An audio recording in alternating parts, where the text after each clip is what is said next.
ઉપરથી અમુક વાત લઈએ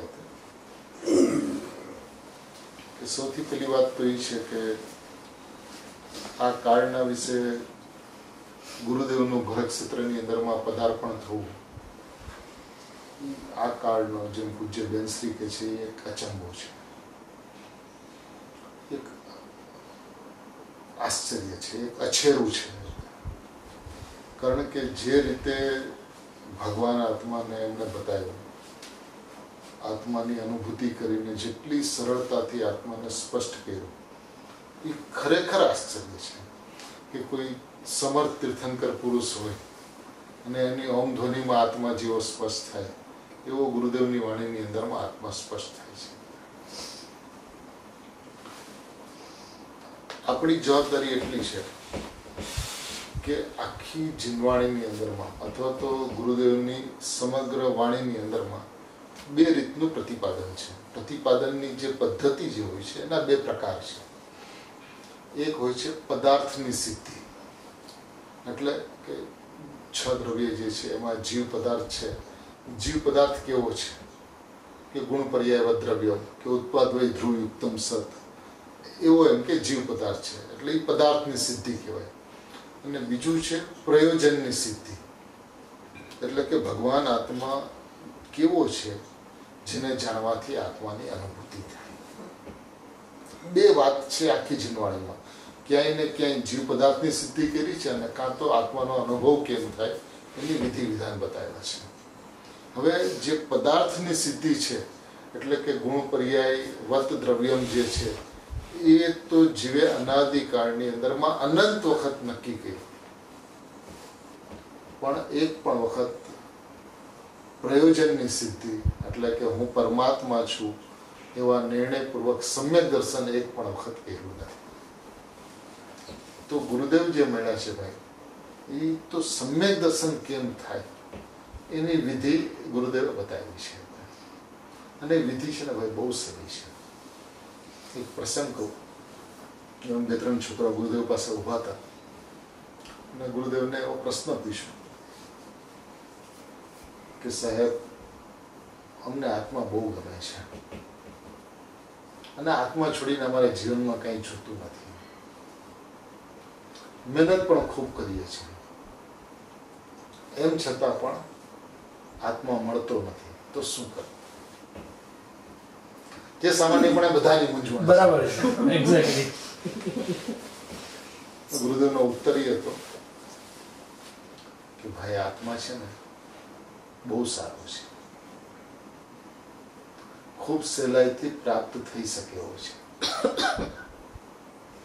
તમે જે રુચિ રાખો છો અને મહેનત કરો છો એ પણ બહુ સારી છે, પણ જેટલી અને જેવી મહેનત કરવી જોઈએ તેટલી અને તેવી મહેનત તમે કરતા નથી.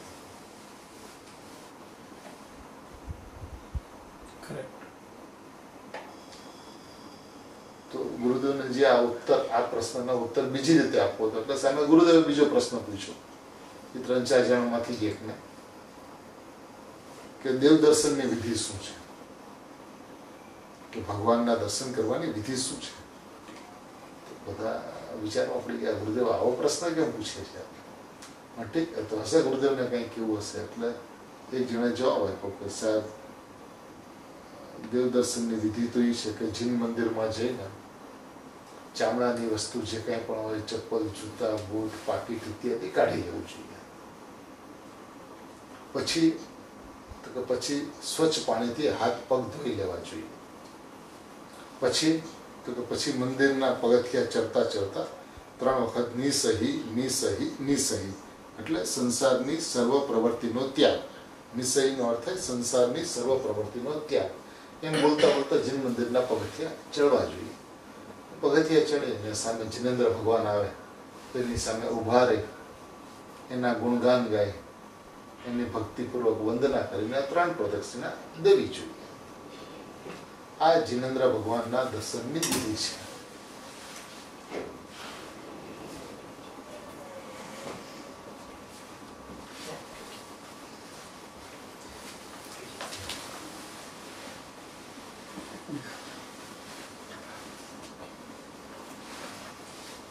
ફરીથી લઈએ. ગુરુદેવે પ્રશ્ન પૂછ્યો 3-4 બાળકોમાંથી કે ભગવાનના દર્શન કરવાની વિધિ શું છે? તો રોજ ભગવાનના દર્શન કરતા હોય તે દર્શન કરવાની વિધિ શું છે? તો બાળકો એવો જવાબ આપ્યો કે ભાઈ જીન મંદિરમાં જઈને ચામડાની વસ્તુ જે કાંઈ પણ હોય એ પહેલાં કાઢી નાખવી જોઈએ. પછી સ્વચ્છ પાણીથી હાથ પગ ધોઈ લેવા જોઈએ. પછી મંદિરના પગથિયા ચડતા 3 વખત નિસહી નિસહી નિસહી એટલે સંસારની સર્વ પ્રવૃત્તિનો ત્યાગ એમ બોલતા બોલતા ભગવાનની સામે પહોંચવું જોઈએ. ત્યાં ભગવાનનો ગુણગાન ગાઈ, એની ભક્તિ સ્તુતિ કરી, એની પૂજા કરી અને 3 પ્રદક્ષિણા દેવી જોઈએ. સાહેબ, આ ભગવાનના દર્શનની વિધિ છે. ગુરુદેવે તરત જ એવું કીધું આ તો પર ભગવાનના દર્શનની વિધિ થઈ. સ્વ ભગવાનના દર્શનની વિધિ શું? આ તો મંદિરમાં જાઓ તો સિમંદર ભગવાનના દર્શન કે મહાવીર ભગવાનના દર્શનની વિધિ થાય, પણ પોતાના ભગવાન જે છે એના દર્શનની વિધિ શું છે? તો જે બાળકને પૂછ્યું એને કીધું સાહેબ આનો જવાબ તો આપ જ આપો. આ ભગવાનના દર્શનની વિધિ તો અમે પાઠશાળામાં ભણ્યા તો કહી દીધી આપને. હવે આ ભગવાનના દર્શનની વિધિ તો આપે કરી છે તો આપ જ બતાવો. તો ગુરુદેવ કે ભાઈ જેવી આ ભગવાનના દર્શનની વિધિ છે એવી આ ભગવાનના દર્શનની વિધિ છે. તો કે સાહેબ સમજાણું નહીં કયા? તો કે જીન મંદિરમાં જવા માટે તૈયાર થયા તો અહીંયા શું થાય? નિજ મંદિરમાં જવા માટે તૈયાર થાય. જીન મંદિર છે, અહીંયા નિજ મંદિર છે. પછી જઈને શું કર્યું કે ચામડાની વસ્તુ જે કાંઈ પણ હતી, ચપ્પલ, જૂતા, પાકીટ, પર્સ હતી કાઢી નાખ્યા. હવે આ ભગવાનના દર્શન કરવા માટે જવું હોય તો આ ચામડું છે, આ શરીર જે છે એ ચામડું છે, એ મારું છે, એ દ્રષ્ટિમાંથી કાઢી નાખે. શરીર મારું છે એવું દ્રષ્ટિમાંથી કાઢી નાખે. પછી શું? તો કે પછી સ્વચ્છ પાણીથી હાથ પગ ધોઈ લેવા. આની અંદરમાં છે કર્મ, 8 કર્મ. એ કર્મને કારણે હું સંસારમાં રખડું છું એ ભાવથી હાથ ધોઈ નાખ. તું કર્મને કારણે સંસારમાં રખડતો જ નથી.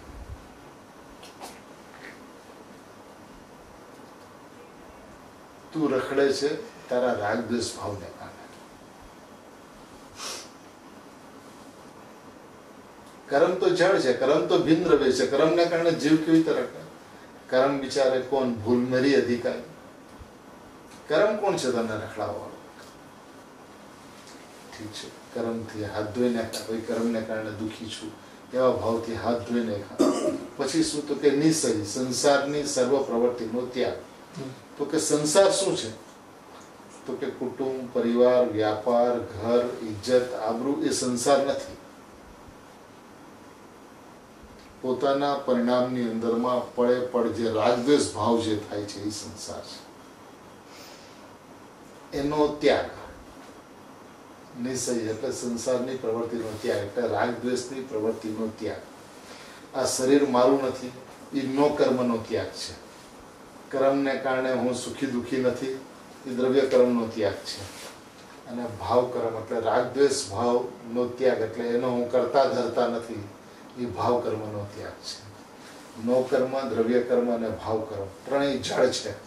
એ જળનો હું કરતા, એ જળનો હું ભોગતા, એ જળનો હું જાણનારો એવા ભાવનો જ્યારે ત્યાગ કરે છે ત્યારે નિજ મંદિરમાં ભગવાનની સામે આવીને ઊભો રહે છે. પછી શું કર્યું?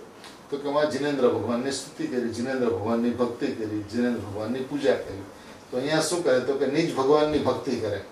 નિજ ભગવાનની ભક્તિ કેવી રીતે થાય? તો કે એનો મહિમા એક જ્ઞાયકાર અવસ્થામાં જ્ઞાયકપણે જણાયો. જ્ઞાયકાર અવસ્થામાં જ્ઞાયકપણે જણાયો.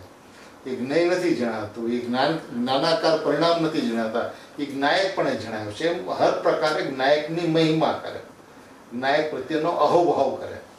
જ્યારે જ્ઞાયક પ્રત્યેનો એને અહોભાવ આવે છે તો શું થાય છે? તો કે ભગવાનને 3 પ્રદક્ષિણા દે છે. અને અહીંયા જ્યાં જ્ઞાયકનો મહિમા આવે છે તો 3 રત્નત્રય સમ્યક દર્શન, સમ્યક જ્ઞાન, સમ્યક ચારિત્રનો જન્મ થઈ જાય છે. આ ભગવાનના દર્શનની વિધિ છે. ફૂલ રેસીપી છે.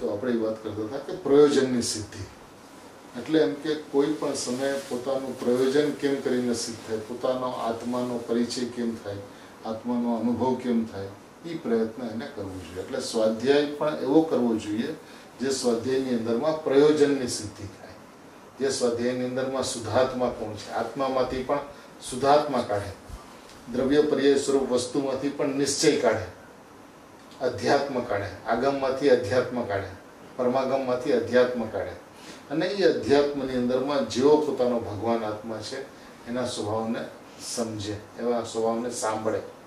આ સાંભળવું છે ને એ બહુ જરૂરી છે, કારણ કે જે સાંભળે છે ને એને સમજાય છે, અને જેને સમજાય છે ને એને અનુભવાય છે. એટલે શ્રીમદજી એક વાક્ય કીધું કે આત્માના સ્વરૂપની વાત સાંભળતા આત્મા સમજાય છે, અને જેને આત્મા સમજાય છે એ આત્મામાં સમાય છે. હવે આપણે ગુરુદેવને સાંભળીએ જ નહીં, એમ કહીએ આપણે ગુરુદેવના સંતાનો, ગુરુદેવ આપણું સર્વસ્વ, પણ એમની વાણી જ ન સાંભળીએ તો શેના સંતાન? સંતાન તો કહેવાય કે ખરેખર જેને આપણે એમ કહેતા હોય કે આપણે જેના સંતાન છે એની વાત સાંભળીએ, એ પિતાનો આદર કરીએ, સત્કાર કરીએ. હવે એ પિતાનો આદર સત્કાર કેવી રીતે છે? તો કે એનો આદર સત્કાર એમણે જે સ્વભાવને બતાવ્યો એ સ્વભાવને સાંભળે, એ સ્વભાવને સાંભળીને એ સ્વભાવને સમજે, એ સ્વભાવને સમજીને એ સ્વભાવમાં સમાય, એમાં એનો ઉપકાર છે.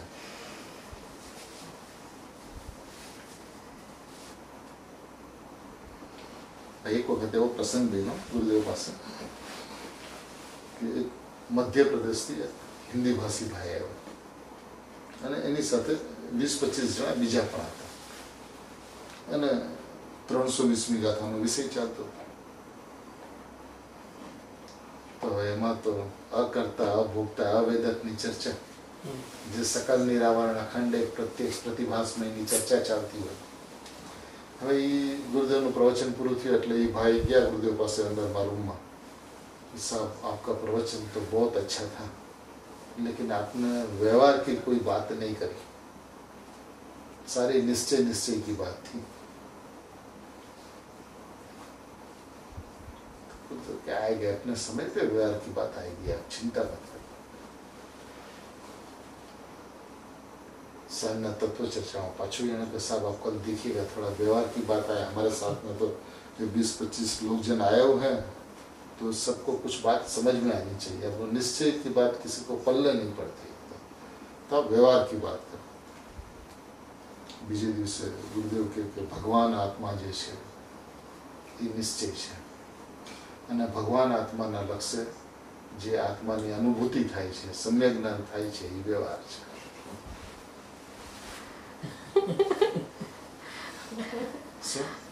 ભગવાન આત્મા જે છે એ નિશ્ચય છે, અને ભગવાન આત્માના લક્ષ્ય જે સમ્યક જ્ઞાન થાય છે, સમ્યક દર્શન થાય છે, આત્માની અનુભૂતિ થાય છે, એ વ્યવહાર છે.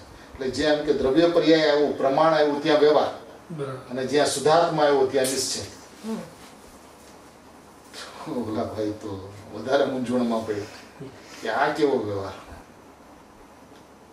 पाछू गुरुदेव ने जी ने कीधु कि साहब आपने जो व्यवहार बताया वो तो हमारे तो कुछ समझ में ही नहीं आया. भैया जैन शासन के अंदर में उसी को व्यवहार कहा, और तो किसी को व्यवहार कहा है नहीं साहब. वो आलू नहीं खाना चाहिए और प्याज नहीं खाना चाहिए और कंदमूल इत्यादि का उपभोग नहीं करना चाहिए और रात्रि भोजन का त्याग करना चाहिए. हमारे यहाँ तो ये सबको व्यवहार कहते हैं. गुरुदेव ने जवाब न आप्यो. जरा आव्या त्यारे प्रवचननी अंदर मांगी कि रात्रि भोजन नो त्याग, आलू प्याज कंदमूळ इत्यादि नो त्याग, ए चर्चा तो मुसलमानों की सभा में हो, जैनों की सभा में उपदेश ना हो. तू आलू प्याज लसन नहीं छोड़ी दी तो मुसलमान ने उपदेश हो. जैनों ने उपदेश देवानो है कि तू आलू नहीं खा, प्याज नहीं खा, लसन नहीं खा.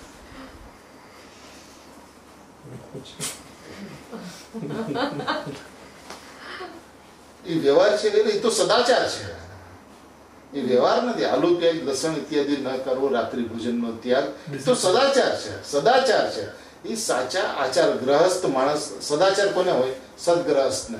જેન્ટલમેન હોય એના આચાર પણ સદાચાર હોય, સાચા આચાર હોય. તો આ તો સદાચાર છે.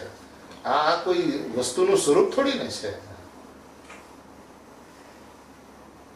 એ આત્માની અનુભૂતિ એ વ્યવહાર છે. દર્શનના ચારિત્રાની મોક્ષ માર્ગ એ વ્યવહાર છે. તો કાપો તો લોહી નથી. મુસલમાનોની સભામાં ઉપદેશ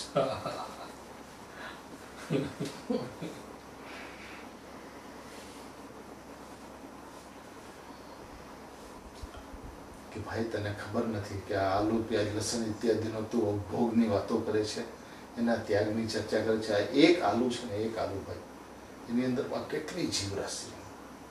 તો કે એક આલુની અંદરમાં એક સોયના ટોક ઉપર જેટલું આલુની કણી આવે એની અંદરમાં અસંખ્ય આપણા શરીર જેવા શરીર, અસંખ્ય, અને એક શરીરની અંદરમાં અનંત જીવ. અને એ એક શરીરમાં કેટલા અનંત? તો કે અનાદિકાળથી આજ દિવસ સુધી જેટલા સિદ્ધ થયા છે એના કરતા અનંત ગુણા અનંત એક શરીરની અંદરમાં. એવા અસંખ્ય શરીર અને એવો આખો આલુનો કણ, આખો એક ટુકડો. તો એની અંદરમાં તો કે તારા અનંત જન્મના અનંત મા બાપ એની અંદરમાં સમાયેલા છે. એનું તું ભક્ષણ કરતો હો તો હવે ન કર એવો ઉપદેશ આ સભાની અંદરમાં કરવા જેવો છે. સમયસાર લઈને બેઠા હોય ન્યાયી ઉપદેશની જરૂરત છે. પણ જીવને ભાઈ એવો પક્ષ થઈ ગયો છે કે આનો ત્યાગ, આનો ત્યાગ, આનો ત્યાગ. અરે વસ્તુનો સ્વભાવ જ ગ્રહણપૂર્વક ત્યાગ છે. જ્ઞાનની અંદરમાં જ્ઞાયકનું એવું ગ્રહણ છે એનો કોઈ દિવસ ત્યાગ નથી. અને રાગનો એવો ત્યાગ છે કે એનું કોઈ દિવસ ગ્રહણ નથી. જ્ઞાનની અંદરમાં જ્ઞાયકનું એવું ગ્રહણ છે કે એનો કોઈ દિવસ ત્યાગ નથી. અને જ્ઞાનની અંદરમાં રાગનો એવો ત્યાગ છે કે એનું કોઈ દિવસ ગ્રહણ નથી. તો તું શેનું ગ્રહણ ને શેનું ત્યાગ? હું આને છોડું છું એ મહામિથ્યાત્વ છે. શું કામ? કે એમ કે આ વસ્તુને મેં છોડી, એનો અર્થ એમ થાય કે આને મેં ગ્રહણ કર્યું હતું. આત્માએ એ પદાર્થને ગ્રહણ કર્યો તો માટે આત્મા આજે એ પદાર્થનો ત્યાગ કરે છે જ ને. એવી વ્યવસ્થા જેનું ગ્રહણ છે એનો ત્યાગ નથી, ને જેનો ત્યાગ છે એનો કોઈ ગ્રહણ થતું જ નથી.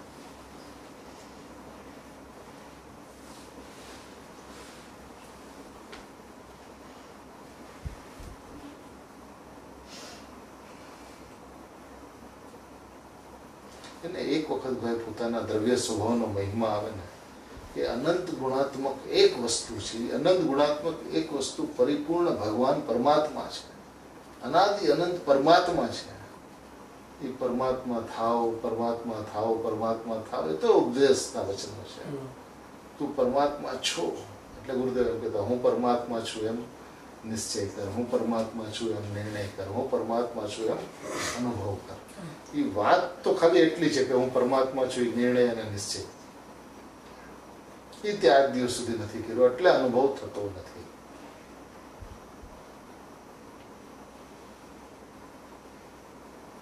હંમેશા એને ભાઈ ત્યાગની મહિમા છે. ત્યાગ, આ શરીરનો ત્યાગ થઈ શકે છે? શરીર તો સદાય જુદું છે, એનો ત્યાગ શું કરે? કર્મ સદાય જુદું છે, એનો ત્યાગ શું કરે? રાગ સદાય જુદો છે, એનો ત્યાગ શું કરે? तो भैया क्या कहे, राग का जन्म ही जीव की पर्याय में नहीं होता. राग का जन्म होता है जड़ की पर्याय में. राग થાય જળની પર્યાયમાં અને કેવો જીવની પર્યાયમાં.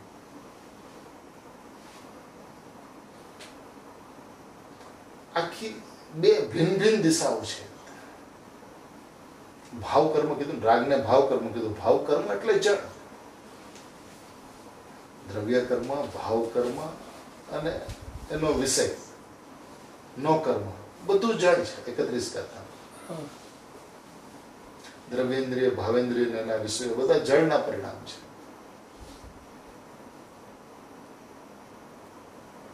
બધા પૂતગલથી સદાય અભિન્ન છે, અત્યંત અભિન્ન છે. અને આત્માથી સદાય ભિન્ન છે. એનો કરતા તું છો એ વાત આવી ક્યાંથી?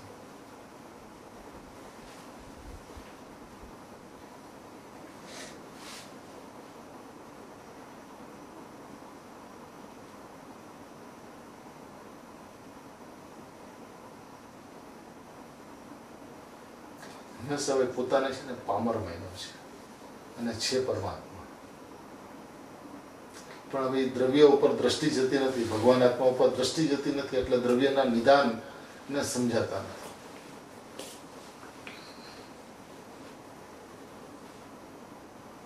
અને દ્રષ્ટિ એવી સૃષ્ટિ જેની દ્રષ્ટિ જ્ઞાયક ઉપર છે, એની સૃષ્ટિમાં જ્ઞાયકી જ્ઞાયક, જ્ઞાયકી જ્ઞાયક દ્રવ્ય જ વસે છે, પર્યાય વસ્તી જ નથી. અને જેની દ્રષ્ટિની અંદરમાં પર્યાય છે તેની દ્રષ્ટિમાં સંસાર જ વસે છે, આત્મા નથી વસતી.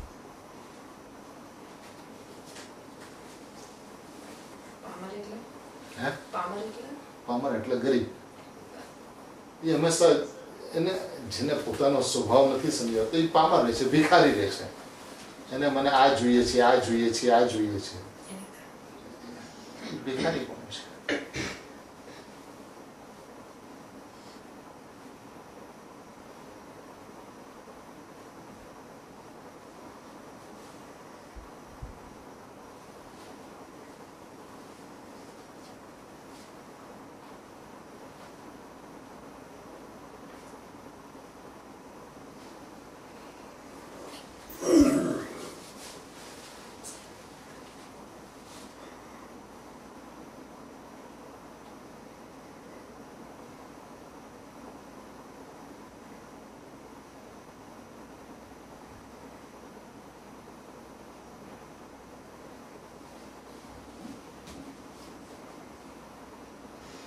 જે દિવસે ગુરુદેવે પરિવર્તન કરીને સુંગડમાં સ્ટાર ઓફ ઇન્ડિયામાં પહેલું પ્રવચન આપ્યું. પહેલું પ્રવચન હતું એ કે એક દ્રવ્ય બીજા દ્રવ્યનું કંઈ કરી શકતું નથી. પહેલે દિવસે પહેલું પ્રવચન 3 વ્યક્તિઓની વચ્ચે, વ્યક્તિઓ પણ 3 હતી અને 3 વ્યક્તિઓની વચ્ચે પ્રવચન આપ્યું. એમાં વિષય હતો કે એક દ્રવ્ય બીજા દ્રવ્યનું કંઈ કરી શકતું. આ ભાઈ અનાદિ અનંત વ્યવસ્થા, ચેતન જળનું કંઈ કરી શકે કે જળ ચેતનનું કંઈ કરી શકે એવી અનાદિ અનંત વ્યવસ્થા જ નથી.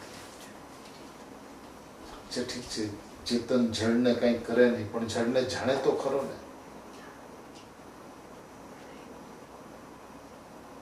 એનું કંઈ કરે નહીં ને એને જાણે નહીં.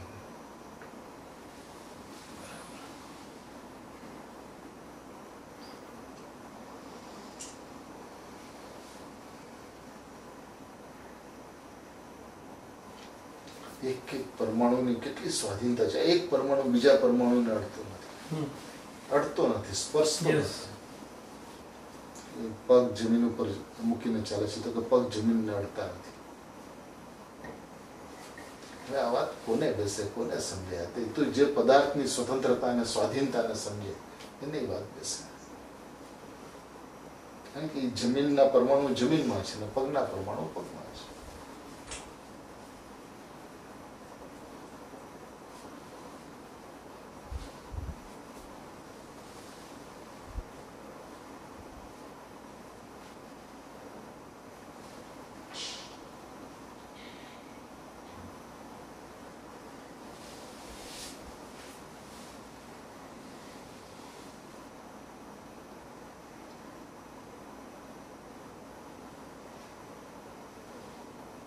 શ્રીમદજીએ ત્યાગની પરિભાષા કરી કે ત્યાગ કોને કહેવાય?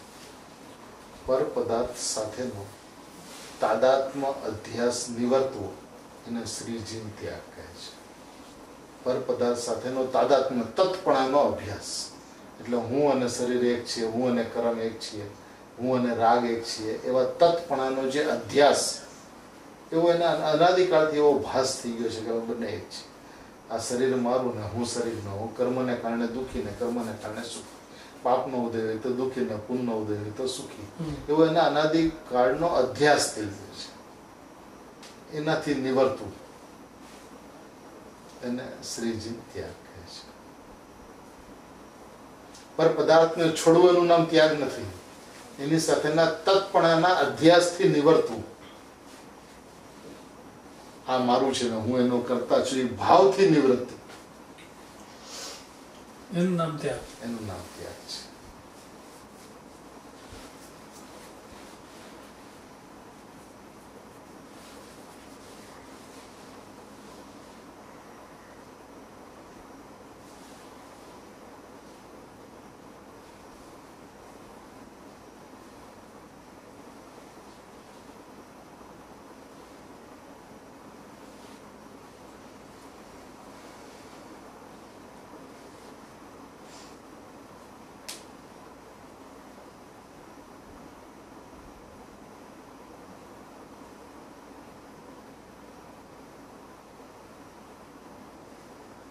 બસ એની ભાઈ છે ને ભાવના એટલી હોય ને કે બસ મારે આત્માને સમજવો છે. કેમ કે એનું લક્ષ્ય હોવું જોઈએ કે આ જીવનની અંદરમાં જે બેનશ્રી આમ લોકોને બેસાડે ને બાળકો લોકોને પછી બેસાડીને એમનો ઉપદેશ ત્યાંથી હોય કે આ જીવનનું કર્તવ્ય શું છે, તો કે મને એક આત્મા છોડીને બીજું કાંઈ જ જોતું નથી. એક આત્મા છોડી છે, એક આત્મા.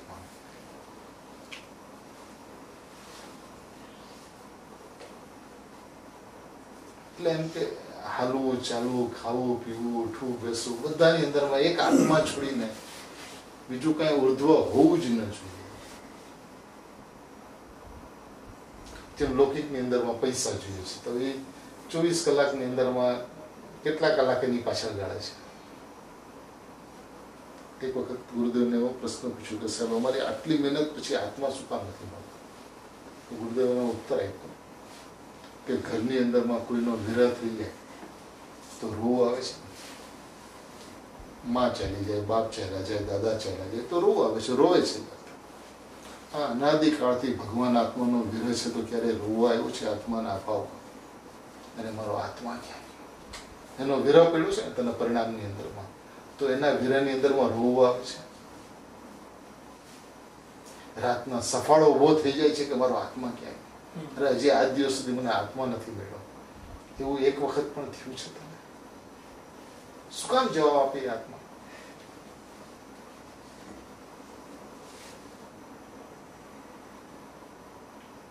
તને એની જરૂરત લાગી હોય અને એ જવાબ ન આપે તો તું કેમ ને? એટલે 320મી ગાથાનું એક પ્રવચન છે ભાઈ, એની અંદરમાં એમ કીધું કે આત્માને પ્રાપ્ત કરવા માટે શું કરવું?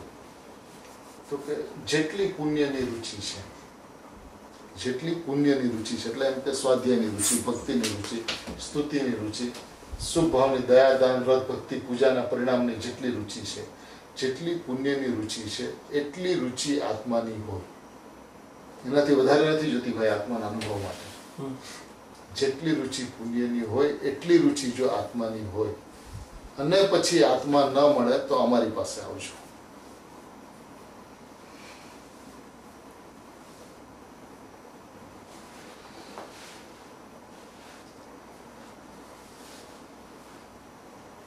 કોલ કરાર છે ભાઈ, ડાયરેક્ટ કોલ. એકદમ કે તમે એક વખત એટલી જેટલી પુણ્યની રુચિ છે એટલી આત્માની રુચિ હોય અને પછી આત્મા ન મળે તો અમારી પાસે આવજો. એટલે મળશે જ, ગેરંટી છે. જેને આત્મા જોતો હોય અને આત્મા ન મળે એવું 3 કાળમાં કોઈ દિવસ બનતું જ નથી. કેમ કે આજે તમારી અલમારી છે ને તમારી અલમારીની અંદરમાં 10 લાખ હોંગકોંગ ડોલર પડ્યા છે ને એમાં તમને 10,000 જોઈએ છે, $1,000 જોઈએ છે. બોલો મળશે કે નહીં મળે? ચાવી તમારા ખિસ્સામાં છે, રૂપિયા તમારા છે, કોઈને પૂછવાનું નથી. હવે મળે કે ન મળે? મળે. પોતાનો આત્મા છે, પોતાનો આત્મા પોતાને ન સમજાય, પોતાનો આત્મા પોતાને અનુભવમાં ન આવે. કેમ બને? એને પરને પોતાનું કર્યું છે ને પોતાને પર કર્યું છે માટે અનુભવમાં નથી કરતું.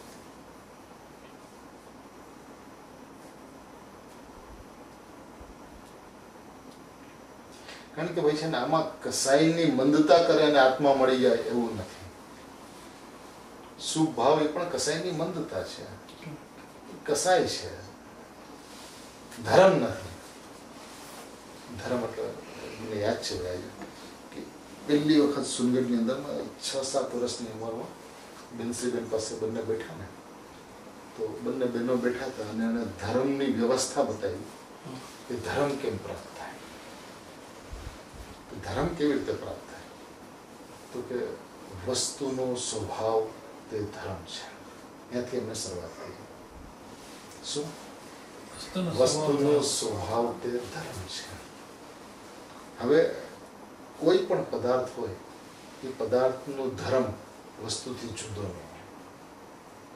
જેવી રીતે અગ્નિનો ધર્મ ઉષ્ણતા, બરફનો ધર્મ શીતળતા, સોનાનો ધર્મ પીળાશ, અગ્નિનો ધર્મ ઉષ્ણતા, નિમકનો ધર્મ ખારાશ, લીંબુનો ધર્મ ખટાશ, મરચાનો ધર્મ તીખાશ. હવે તમે મરચાનો ધર્મ તીખાસ કહો કે મરચાનો સ્વભાવ તીખાસ કહો, એક જ વાત છે. મરચું અને તીખાસ કોઈ દિવસ જુદા ન પડે. અગ્નિ અને ઉષ્ણતા જુદા ન પડે, બરફ અને શીતળતા જુદા ન પડે, નિમક અને ખારાશ જુદું ન પડે, ગોળ અને ગળપણ જુદા ન પડે. કારણ કે એ ધર્મીની અંદરમાં જ ધર્મ રહેલો છે. એ ધર્મીનો સ્વભાવ, એનું નામ જ ધર્મ છે.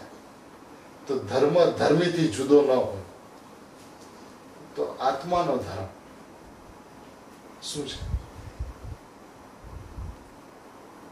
એ જ્ઞાન દર્શન ચારિત્ર એ આત્માનો ધર્મ છે. એ આત્માનો સ્વભાવ છે. એ આત્માને જાણતા જ્ઞાન દર્શન ચારિત્ર પ્રગટ થાય છે, એનું નામ ધર્મ છે. વસ્તુનો સ્વભાવ તે ધર્મ છે. પછી થોડાક મોટા થયા, વધારે સમજણા થયા એટલે એ વસ્તુ સહાવ ધર્મો, વસ્તુનો સ્વભાવ તે ધર્મ છે. તો મૂળ પાઠ છે ભાઈ. ધર્મ વસ્તુની બહાર ન હોઈ શકે. દરેક વસ્તુનો ધર્મ એ વસ્તુની અંદરમાં હોય. તો આત્માનો ધર્મ આત્માની બહારની ક્રિયાની અંદરમાં ન હોઈ શકે. તીર્થયાત્રામાં ધર્મ ન હોઈ શકે, ભગવાનના દર્શન પૂજામાં ધર્મ ન હોઈ શકે. પછી બેનશ્રી એમ કહેતા કે ભગવાનના દર્શન કરવા જાય તો એ દર્શન કરવા કેવી? નાનપણની અંદરમાં એમણે ભાઈ એક વાતો જે કરી છે ને, તમે એનો વિચાર કરો ને, તમે બસ જે દિવસે તમે ઇમ્પ્લિમેન્ટ કર્યું એ દિવસે તમારું કલ્યાણ થઈ ગયું. તો કે ભગવાનના દર્શન કરવા જાય અને ભાવથી ભગવાનની સામે ઊભો રહે, ભગવાનના કેટલા અહોભાવ કરે, એવી ભાવનાઓ ભાવે કે હે ભગવાન, જેવું મારું વર્તમાન છે એવું તારું ભૂતકાળ હતું, ને જેવું તારું વર્તમાન છે એવું મારું ભવિષ્યકાળ થાય, ઇત્યાદિ ઇત્યાદિ અનેક ભાવનાઓ કરે. અને એમાં પછી 15 મિનિટ, અડધી કલાક અત્યંત હર્ષથી, વિનયથી ભગવાનને વંદન કર્યા, અને છતાંય ભગવાનની સામે જોયા જ કરે. પણ એ ભગવાનની સામે જોતો જ ન હોય.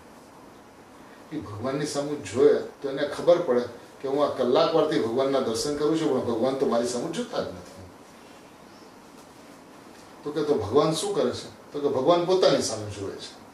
તો કે જો ભગવાન પોતાની સામે જોઉં છું તો હું ભગવાનની સામે શું કામ જોઉં છું? ભગવાન જ્યાં જોવે છે ત્યાં હું જોઉં ને. ભગવાન પોતાની સામે જોઉં છું તો હું પોતાની સામે જોઉં. ભગવાનની સામે જોવાનું છોડી દઉં, એ ભગવાનના દર્શનની વિધિ છે. ભગવાનને આદર્શ મેના તો ભગવાન જે કરે છે એ કરવું હતા. ભગવાન પોતાના જ્ઞાયકને જોવે છે તો હું મારા જ્ઞાયકને જોવા કમસે કમ એનો પ્રયત્ન તો કરું ભગવાનની સામે ઉભા રહીને. તો કે ભગવાનની સામે ઉભા રહીને પોતાના ભગવાન આત્માને જોવાનો પ્રયત્ન કરવો, પ્રયોગ કરવો. પ્રયોગ તો કરવો ને કરવો. પેલા એ પ્રયોગ કરવાની અંદરમાં પ્રયત્નથી પ્રયોગ થશે, અને પછી એ પ્રયોગ સહજ થઈ જશે. પેલા યત્ન સાધ્ય અને પછી સહજ સાધ્ય, એવી વસ્તુ તને સમજાઈ જશે. એકાંતમાં બેસીને આત્મા સાથે વાત કરવી. ખાલી ગુરુદેવનું સાંભળી લીધું અને કામ થઈ જશે એમ નથી.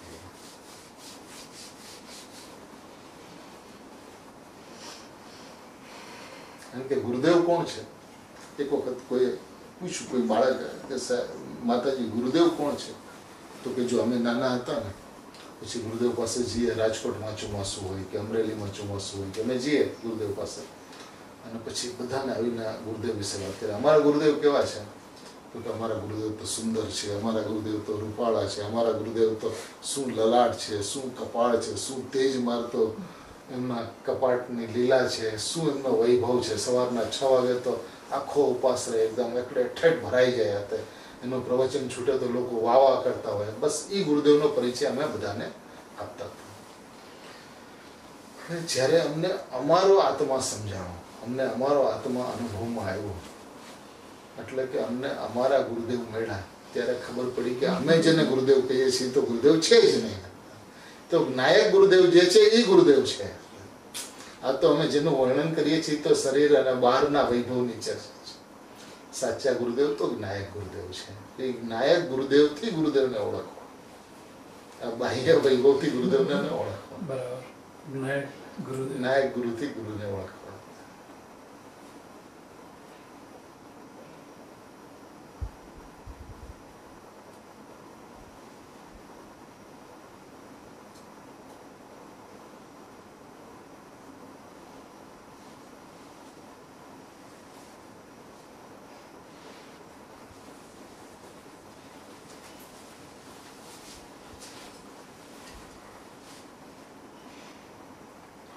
આ જીવનની અંદરમાં તો જેટલું કરશે, જેટલું કમાશે, જેટલું ધન ભેગું કરશે, જેટલી બહારની 5 ઇન્દ્રિયના વિષયોને ભેગા કરશે, એમાંથી શું સાથે આવશે? જેટલું બધું ને બધું, મને એક રજકણ પણ સાથે નહીં આવે. અને 2 ટાઈમ આહાર માટે કે 3 ટાઈમ આહાર માટે કે 4 ટાઈમ આહાર માટે અને કેટલું જોઈએ? શ્રીમદજી કહે છે કે તને એમ લાગે કે આ ભવની અંદરમાં મારું ભરણ પોષણ થઈ જાય એટલું ધન મારી પાસે છે, તો આજે નિવૃત્તિ લેજે. અને નિવૃત્તિ લઈને આત્માને જોવાનો પ્રયત્ન કરશે.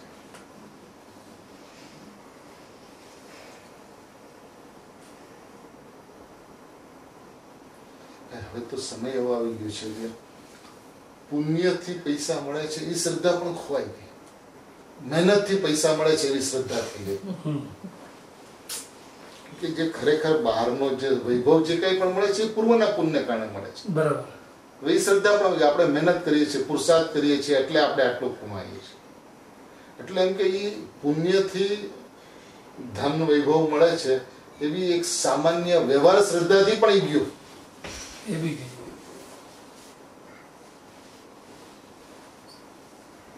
અને પૈસા નો એ કરતા થયો, જળનો કરતા થયો. આ ભેંસ તો હોય ને, ભેંસ એનો સ્વામી પાડો હોય હતા. તો પૈસા કમાવનાર, પૈસા જળ છે, તેને કમાનાર જળ જ હોય એ ચેતન ન હોય શકે. હું પૈસા કમાઈ શકું છું એવો અભિપ્રાય રાખનાર જળ જ હોય એ ચેતન ન હોય શકે.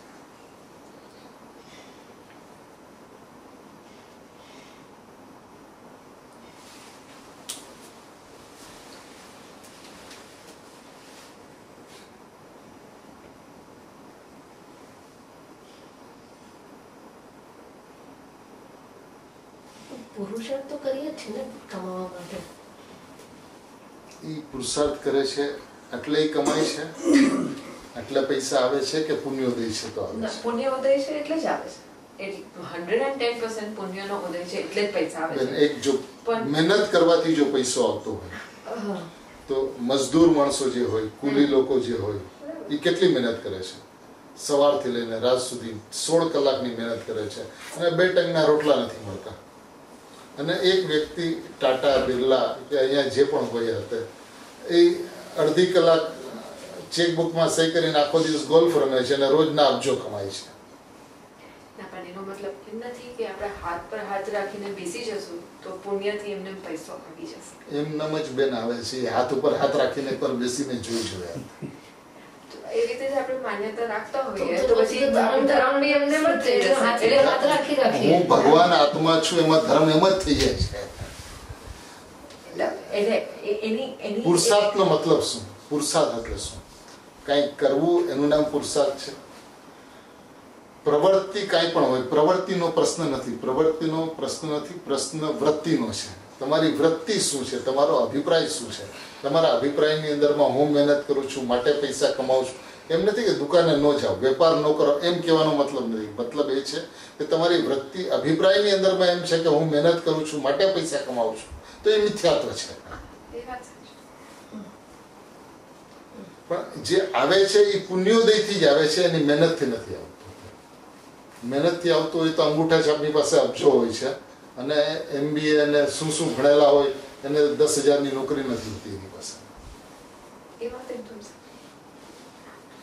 તમારો અભિપ્રાય, કારણ કે સંસાર અને મોક્ષ બંનેનો બેઝ છે તમારો અભિપ્રાય. અભિપ્રાયથી સંસાર, અભિપ્રાયથી મોક્ષ. ખોટા અભિપ્રાયથી સંસાર છે અને સાચા અભિપ્રાયથી મોક્ષ છે. હું પરમાત્મા છું એવા અભિપ્રાયથી મોક્ષ થયા વિના ન રહે, અને હું પૈસા કમાઈ શકું છું એવા અભિપ્રાયથી સંસારમાં રેખડા વિના ન રહે.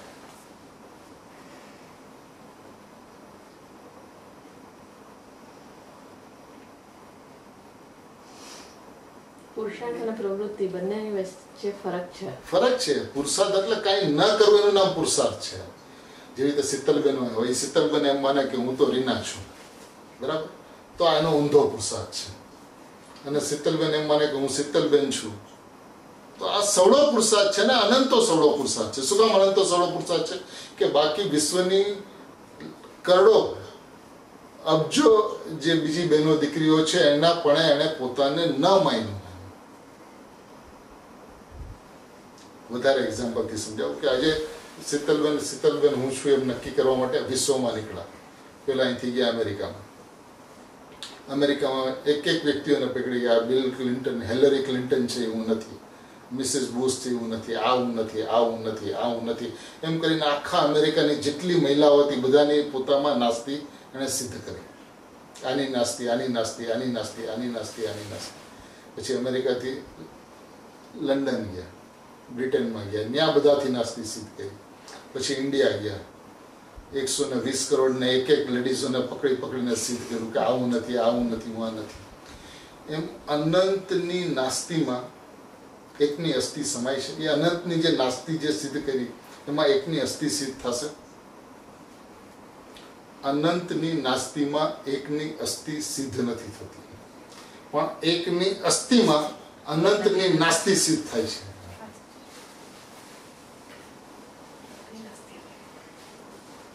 એકની અસ્થિમાં અનંતની નાસ્તી સિદ્ધ થાય છે, અનંતની નાસ્તીમાં એકની અસ્થિ સિદ્ધ નથી થતી. હવે તમે એમ કહો કે હું પરમાત્મા છું એવી એક પોતાની અસ્થિ સ્વીકારી, તો આ અનંત પદાર્થો જે છે એનો હું કરતા ભોગતા નથી એવી નાસ્તી એમાં સિદ્ધ થઈ ગઈ. પણ હું આ નથી કરતો એવા તમે અનંત પદાર્થ ગણો તો એવી નાસ્તીની અંદરમાં હું પરમાત્મા છું એવી અસ્થિ સિદ્ધ નહીં થાય. તમારા અભિપ્રાયની અંદરમાં શું છે? તમારા અભિપ્રાયની અંદરમાં હું પરમાત્મા છું એવા અભિપ્રાયની અંદરમાં અનંતની નાસ્તી સહજ સિદ્ધ થાય છે. પણ એકની અસ્થિમાં અનંતની નાસ્તી સિદ્ધ થાય છે, અનંતની નાસ્તીમાં એકની અસ્થિ સિદ્ધ નથી. તો તમારે તો એકને ઓળખવાનો છે, એકને સમજવાનો છે, એકને અનુભવ કરવાનો છે. હું એક શુદ્ધ સદા આરોપી જ્ઞાન દર્શન મય ખરે એનો અનુભવ કરવાનો છે. તો રહેવું પડશે તો એકમાં. એ પ્રયત્ન અનેકની અંદરમાં કરતો રહે અને એક એને સમજાઈ જાય એવો એક સસ્તો નથી. સહેલો છે, સહજ છે, સરળ છે, સુગમ છે, પણ સસ્તો નથી. એનું નામ અનંત પુરુષાર્થ છે. અનંતની મારામાં નાસ્તી છે એ સિદ્ધ કેવી રીતે થાય? એકની અસ્થિમાં. ભાઈ એકની અસ્થિ તો હું પરમાત્મા છું એવું તમે નક્કી કર્યું, એની અંદરમાં અનંત પુરુષાર્થ છે. કારણ કે આ જે અનંત પદાર્થ છે એ રૂપે પોતાને ન માન્યો, એ અનંત રૂપે પોતાને ન માન્યો તો એ અનંત તો સવડો પુરુષાર્થ. અને તમે ખાલી એટલું જ માન્યું કે હું રીના છું તો એ અનંત તો અવળો પુરુષાર્થ, ઊંધો પુરુષાર્થ. પોતાના સ્વભાવને જેવો છે એવો સ્વીકારીને એક પણ બીજાને પોતા રૂપે માન્યો તો એને એકને ખાલી બીજા રૂપ નથી માન્યો. એના અભિપ્રાયની અંદર અનંત બીજા જે છે તે હું છું એવી માન્યતા છે. આ જે અનંત ક્રોધમાન માયા લોભનું જે વિજ્ઞાન જે છે એ શું છે કે એક રાગના પરિણામ થયા તો કે અનંતાનુબંધી રાગ. હવે રાગ તો એટલો કર્યો કે ભગવાનને રાગ કર્યો, ભગવાનની પૂજા પ્રત્યેનો રાગ કર્યો, તો એ અનંતાનુબંધી રાગ થઈ ગયું. કેવી રીતે અનંતાનુબંધી રાગ થયો? કેવી રીતે? રાગની તો બહુ ઓછી માત્રા છે. એમ જે ભગવાનની ભક્તિનો રાગ છે તો એ રાગને અનંતાનુબંધી રાગ કેવી રીતે કહેવાય? એના અભિપ્રાયની ઉપરથી અનંતાનુબંધીનો બંધ પડે છે. અભિપ્રાય, એની માન્યતા, એનો વિશ્વાસ, એનું શ્રદ્ધાન, એના સ્વભાવ વિશેનો કોન્સેપ્ટ એ કેવો છે? એ એકની અસ્થિમાં પોતાની અસ્થિ માને છે કે અનંતની જે નાસ્તી છે એમાંથી કોઈ પણ એક જગ્યાએ પોતાની અસ્થિ માને છે? પોતાને છોડીને અનંતની નાસ્તીઓમાં કોઈ પણ એક જગ્યાએ પોતાની અસ્થિ માની તો એને અનંતમાં પોતાની અસ્થિ માની છે અભિપ્રાય પ્રમાણે. અભિપ્રાયમાં ખાલી કારણ કે એને પોતાની નાસ્તી માની છે. પોતામાં જેને પોતામાં નાસ્તી માની છે અને પરમાં પોતાની અસ્થિ માની છે, એને અનંતમાં પોતાની અસ્થિ માની છે. એટલે એ પરિણામ છે એ અનંતાનુબંધી દોષના પરિણામ છે. એનું નામ અનંતાનુબંધી. એનું નામ અનંતાનુબંધી છે.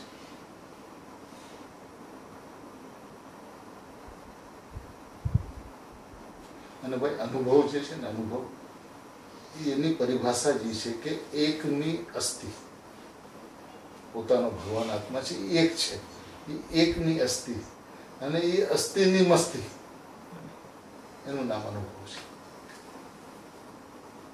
એકની અસ્થિ એટલે વાસ્તવિક એ આખી વાત તો આખી એવી રીતે છે કે પર્યાયની અસ્થિ પણ મારામાં નાસ્તી, પર્યાયની અસ્થિ પણ મારામાં નાસ્તી, એવી મારી અસ્થિ, એ અસ્થિની મસ્તી, એનું નામ અનુભવ છે.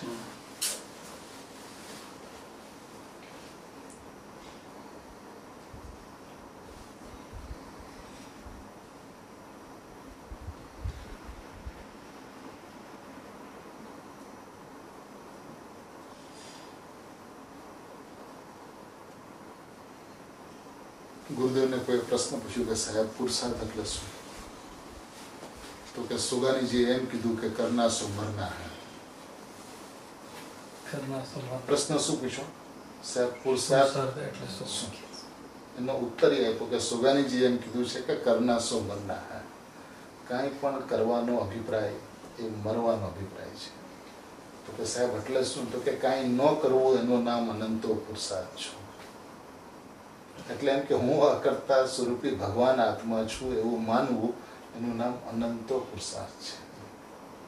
કારણ કે આજ દિવસ સુધી એને માન્યું નથી. એને શરીરનો કરતા મહિનો, કર્મનો કરતા મહિનો, રાગનો કરતા મહિનો, પૈસાનો કરતા મહિનો, છોકરાનો કરતા મહિનો, પિતાનો કરતા મહિનો, પુત્રનો કરતા મહિનો, 5 ઇન્દ્રિયના વિષયોનો કરતા મહિનો, એના બધી ચીજનો પોતાને કરતા મહિનો.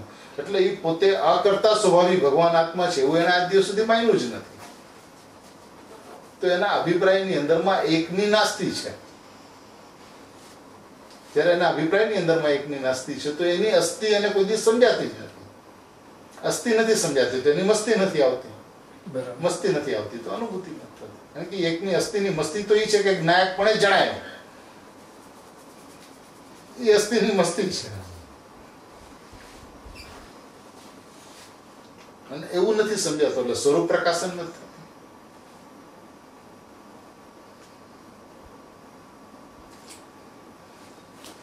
એ બધી વસ્તુમાં એને લાંબુ કર્યું છે.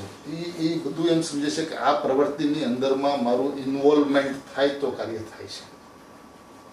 એ કાર્ય એની સ્વતંત્રતાથી થાય છે, સ્વાધીનતાથી થાય છે. એ પૂતગલ પરમાણુનું એક પ્રદેશે પરિણમન જે થાય છે એની સ્વાધીનતાથી થાય છે, તારા કરવાથી નથી થતું.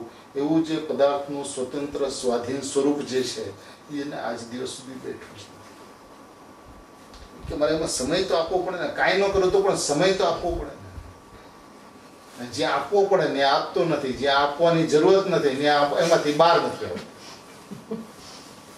એવું આ અનાદિકાળથી જીવ આવું જ કરે છે. અને એને કારણે એને પોતાનો સ્વભાવ ચોખ્ખો હોવા છતાં, સ્પષ્ટ હોવા છતાં, અનુભવમાં ભગવાન આત્મા આવતો હોવા છતાં પણ એને અનુભવાતો નથી. જ્ઞાનમાં જ્ઞાયકની મોજૂદગી છે બધાને. કોને? અનાદિ અનંત સૌ કોઈને, અબાળ ગોપાળ સૌને સદાકાળ બધાને ભગવાન આત્મા અનુભવમાં આવે છે. અને અનુભવમાં આવે છે છતાં એને અનુભવાતો નથી. શું કામ નથી અનુભવતો? કારણ કે એનું લક્ષ નથી. શું કામ લક્ષ નથી? કારણ કે પરમાં લક્ષ છે. પરની પ્રવૃત્તિની અંદરમાં જોડાવવું તો પડે ને. એવું જબરજસ્તી એની ઉપર ઘોડો દબાવીને બેસે છે. પ્રેશર વજન નાખે છે. સ્વભાવથી છૂટે છે. સ્વભાવથી છૂટે તો ક્યાં જાય? વિભાવમાં જાય.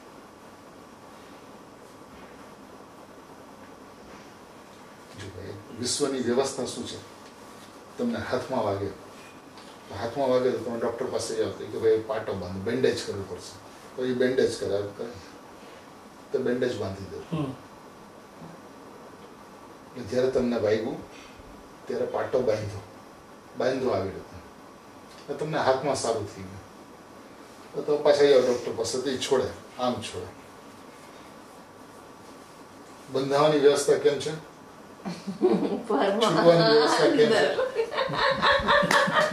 આમ છૂટવાની વ્યવસ્થા છે ને આમ બંધાવાની વ્યવસ્થા છે. હવે ક્યાં જવું એ પોતાની ઉપર છે. પરમાં જશે તો બંધાશે ને બંધાશે. સોમાં આવશે તો છૂટશે ને છૂટશે.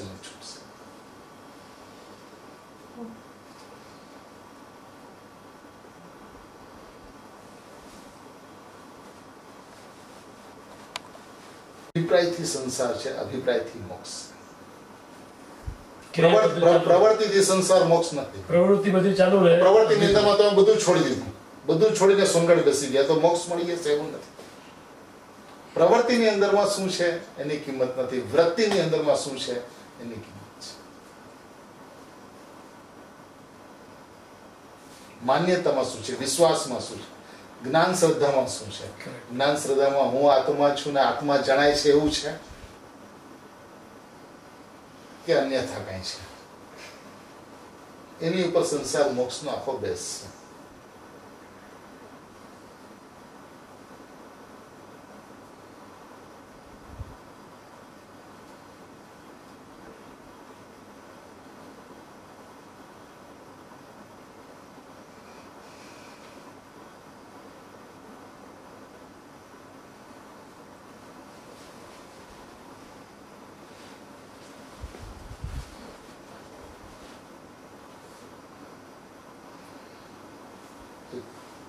કપડાવાળાની દુકાને જઈને એને શર્ટનું કપડું લીધું, એમ સરસ મજાનું ફર્સ્ટ ક્લાસ.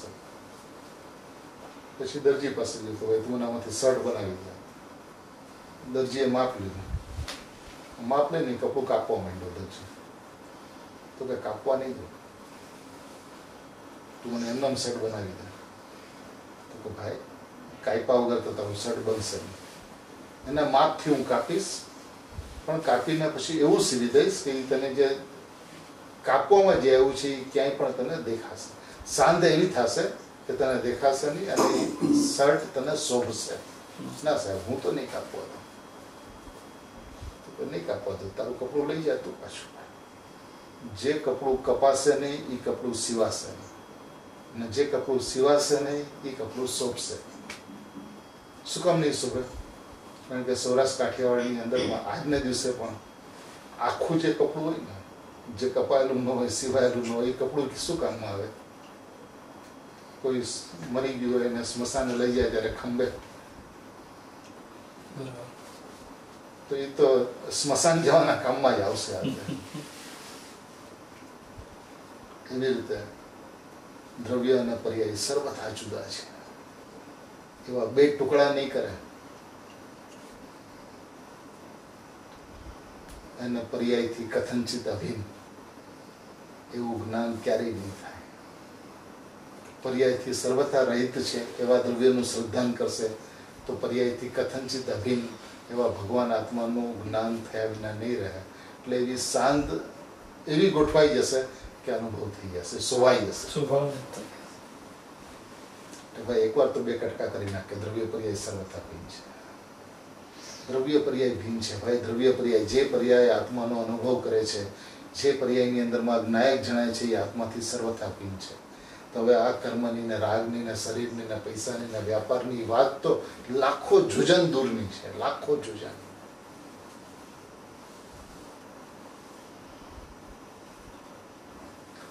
હું અકર્તા છું એવો અભિપ્રાય જો એની સાથે હોય અને બહારમાં એ 24 કલાક સંસારની પ્રવૃત્તિમાં હોય, સુખી છે. અને હું કરું છું તો થાય છે એવો અભિપ્રાય હોય અને સોનગઢમાં એ 24 કલાક સમયસા લઈને બેઠો હોય તો એ દુઃખી છે. તમારો અભિપ્રાય શું છે, તમારી માન્યતા શું છે, તમારો વિશ્વાસ શું છે, તમારું જ્ઞાન શ્રદ્ધા શું કે છે? હું ભગવાન આત્મા છું એવું કે છે કે મારે ભગવાન આત્માનો અનુભવ કરવો છે એમ કે છે? ભગવાન આત્માનો અનુભવ કરવો છે એમ કે છે તો દુઃખી છે.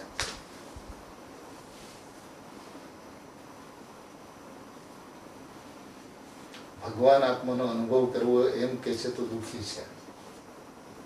થઈ રહ્યું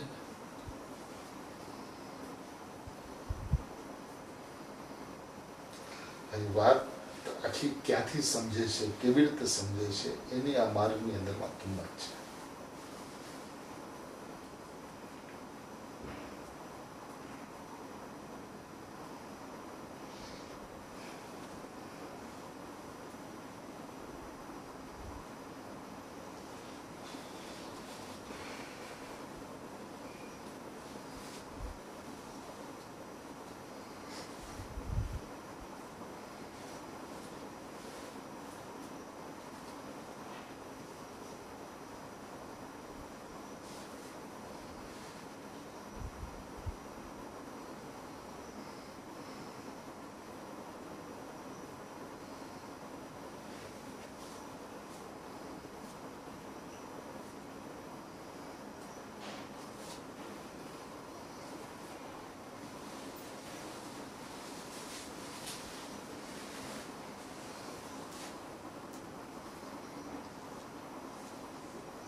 પ્રયત્ન પુરુષાર્થ એને કેટલો કરવાનો છે કે અત્યારે જે સમયે ઉપયોગ જે ઉત્પન્ન થાય છે જ્ઞાન ઉપયોગ, બસ એનો વેણ આમ છે, બસ એ વેણ આમ કરનાર, બસ આનાથી વધારે એને કાંઈ નથી કરવાનું.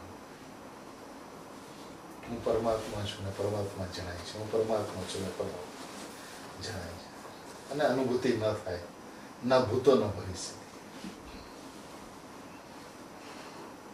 અનંત કાળમાં એવું કોઈ દિવસ કોઈને થયું જ નથી.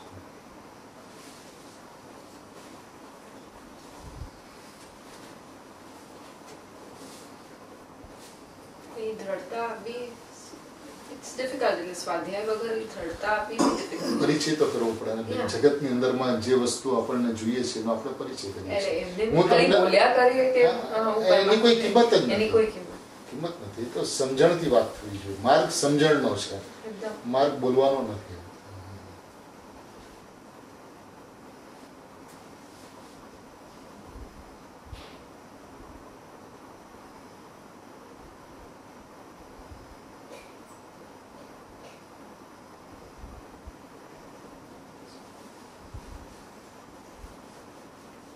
પણ વાત એમ છે કે ઈ જે અત્યાર સુધી હું પ્રકાશ છું, હું હેમાંગ છું, હું દેવાંગ છું, હું ભરત છું એમ કહેતો હતો, એની બદલે હું પરમાત્મા છું એમ કહે છે, તો એની દિશા ફેરી છે. આજે દિશા ફેરી છે, કાલે દશા ફરી જશે. જેની દિશા ફરશે એની દશા ફરશે. એટલે જ શેક્સપિયરનું એક વાક્ય છે ને, તમે કેટલું ચાલ્યા એ મહત્વનું નથી, કઈ દિશામાં ચાલ્યા એ મહત્વનું છે. The destination is much more important than the distance you have traveled. કેટલું તમે ચાલ્યા એ મહત્વનું નથી, કઈ દિશામાં ચાલ્યા એ મહત્વનું છે. કારણ કે આ યુગની અંદરમાં ગુરુદેવ મળ્યા પછી, જ્ઞાની ધર્માત્માઓ મળ્યા પછી, ભગવાન આત્માનો વૈભવ આટલો સ્પષ્ટ થયા પછી, અને એ વાત પરમ સત્ય છે એવું સમજાયા પછી આત્માની અનુભૂતિ તો માત્ર 3 કદમ દૂર છે. કોઈ પણ જીવને આટલી હદ સુધી પહોંચ્યો હોય તો આત્માનો અનુભવ એના માટે 3 કદમ દૂર છે. બસ હવે ઈ એક કદમ પણ સ્વભાવ તરફ આવે એ મહત્વનું છે. એ દિશા તરફ એનો સ્વાધ્યાય, એનું ચિંતન, એનું મને. આજે હું તમને ઓળખતો ન હોય તો મને ઓળખાણ કેવી રીતે થાય? તમારો પરિચય કરું, તમને અવલોકન કરું, તમારી સાથે વાત કરું, તો એમ કે તમારી ઓળખાણ થાય. પરિચય તો કરવો પડે. એવી રીતે પોતાના આત્માને એના આ દિવસ સુધી ઓળખવો નથી, તેનો પરિચય કરવો પડે, એનું અવલોકન કરવું પડે, એની સાથે વાતો કરવી પડે, એને સમજવો પડે, એની વ્યવસ્થા જાણવી પડે, તો એ અનુભવમાં આવે. Same procedure. પ્રોસિજર તો એક જ છે ને ભાઈ, પ્રોસિજર અલગ હોઈ શકે નહીં.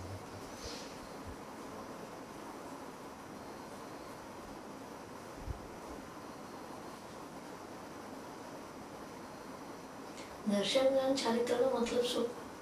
દર્શન એટલે શ્રદ્ધા, જ્ઞાન એટલે જાણવું, ચારિત્ર એટલે સ્થિરતા.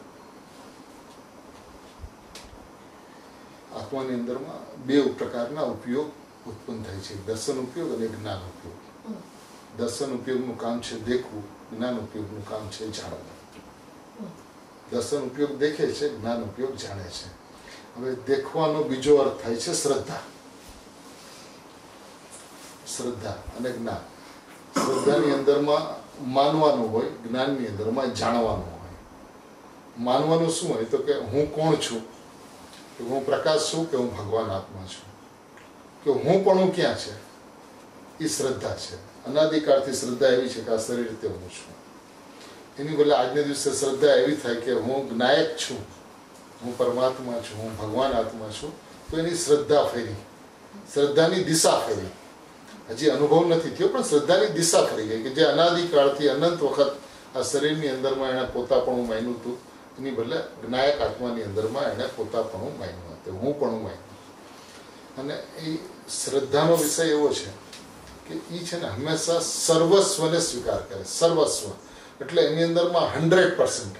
એટલે એનું એક જો ઉદાહરણ આપણે લઈએ તો એ રીતે લઈ શકાય કે પતિવ્રતા સ્ત્રી હોય, એના માટે પતિ મુખ્ય હોય કે ગૌણ હોય? પતિવ્રતા સ્ત્રી માટે જો પતિ મુખ્ય હોય તેનો અર્થ એમ થાય કે ગુણપણે બીજું કોઈ છે. પતિવ્રતા સ્ત્રી માટે પતિ એનું સર્વસ્વ હોય, મુખ્ય ન હોય, સર્વસ્વ હોય. શ્રદ્ધાનો વિષય છે સર્વસ્વ, 100% પરિપૂર્ણ. શ્રદ્ધા કાં તો 100% એમ કે હું આત્મા છું અને કાં તો 100% એમ કે હું શરીર છું. શ્રદ્ધાનો વિષય છે સર્વસ્વ, 100%. એટલે જ્યારે સમ્યક દર્શન થાય એટલે કે સમ્યક શ્રદ્ધા થાય એટલે કે આત્માનો અનુભવ થાય ત્યારે દર્શન 100% શુદ્ધ થઈ જાય છે.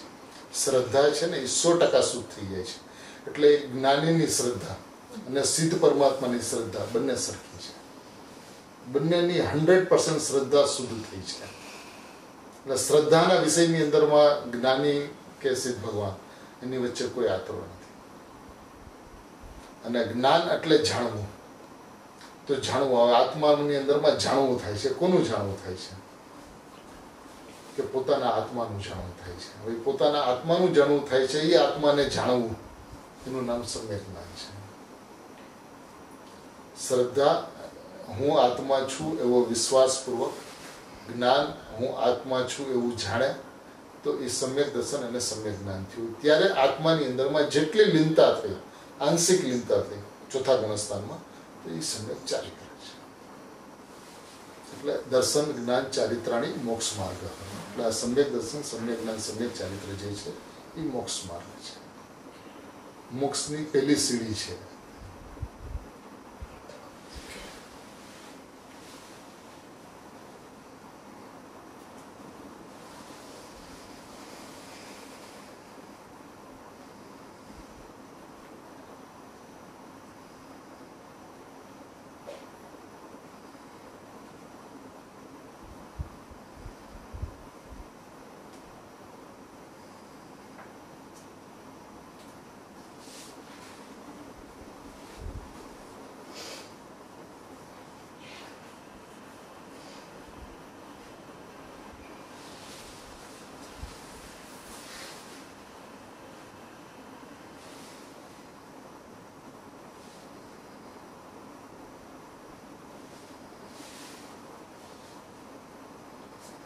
શ્રદ્ધાનો બીજો અર્થ છે I in the beginning, I at the middle and I at the end is always capital.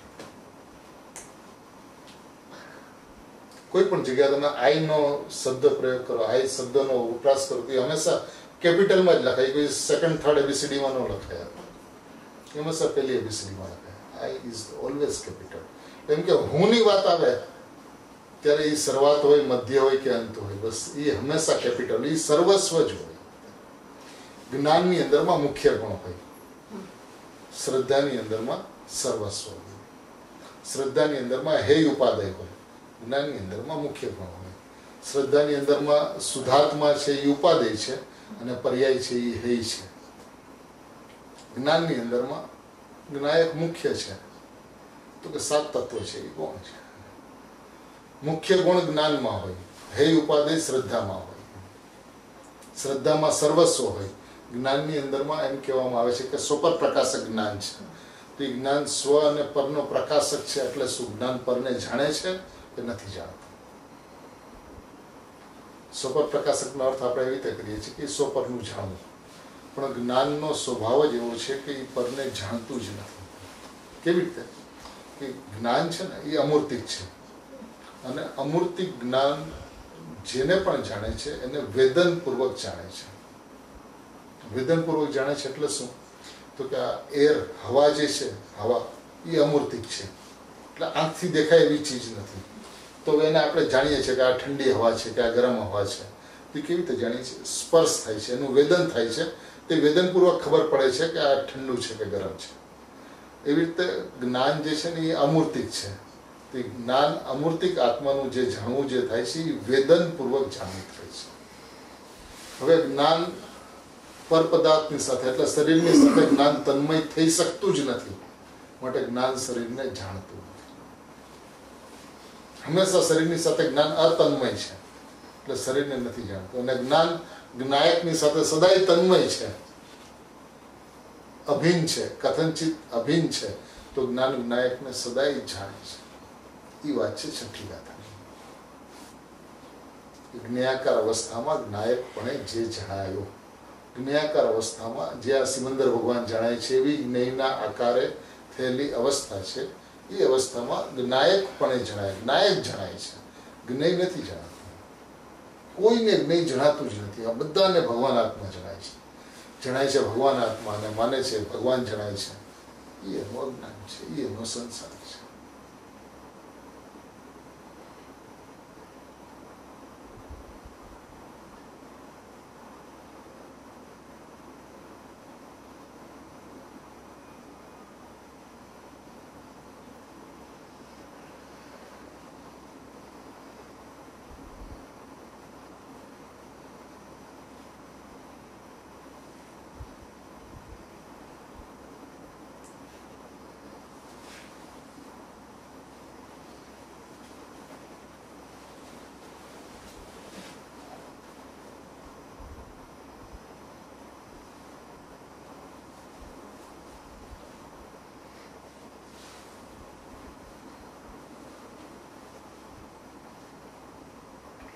શ્રદ્ધાનો વિષય જ્ઞાયક છે અને જ્ઞાનનો વિષય પણ જ્ઞાયક છે.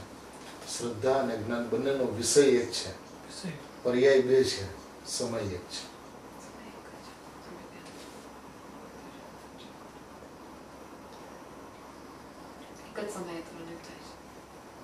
સમ્યક દર્શન સમ્યક જ્ઞાન થાય છે એક સમયમાં. વિષય બંનેનો એક છે. શ્રદ્ધાનો વિષય પણ એક છે અને જ્ઞાનનો વિષય પણ એક છે.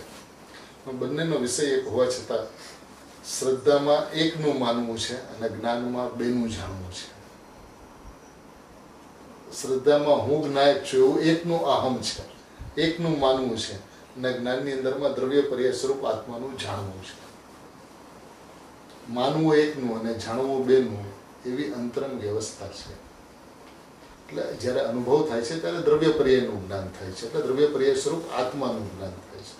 દ્રવ્ય પર્યાયનું જ્ઞાન નથી થતું, આત્માનું જ્ઞાન થાય છે.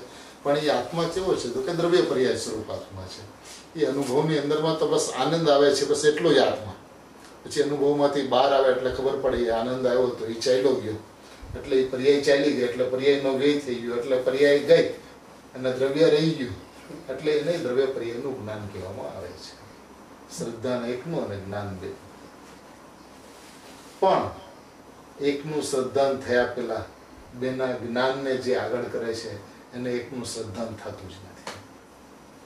એકના શ્રદ્ધાન પૂર્વક બેનું જ્ઞાન થાય છે, એટલે ધ્યેય પૂર્વક જ્ઞેય થાય છે. એટલે પર્યાયથી રહિત દ્રવ્ય જ્યારે ધ્યાનનું ધ્યેય થાય છે, પર્યાયથી રહિત દ્રવ્ય જ્યારે ધ્યાનનું ધ્યેય થાય છે, ત્યારે પર્યાયથી સહિત દ્રવ્ય જ્ઞાનનું જ્ઞેય થાય છે.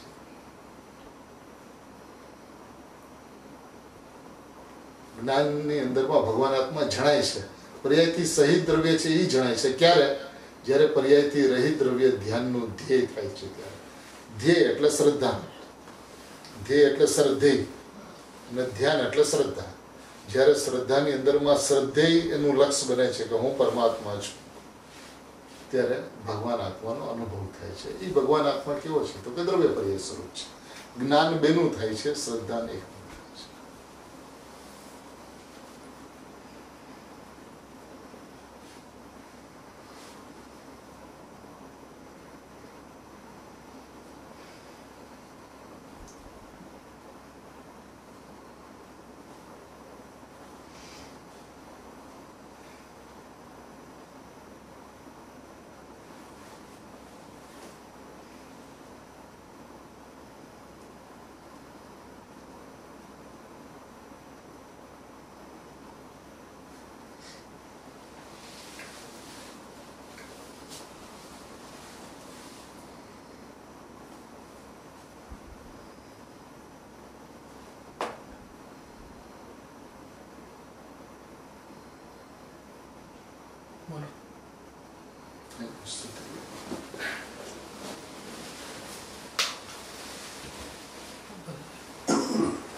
रस में है। आत्मज्ञान में ज्ञाता ही आत्मा ज्ञान ज्ञेय अपेत है। दर्शाया सरस्वती देवी ने यह किया परम उपकार है।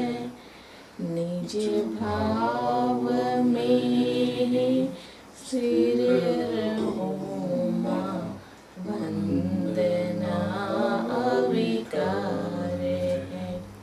निज भाव में ही सिर होमा वंदना अविकार है।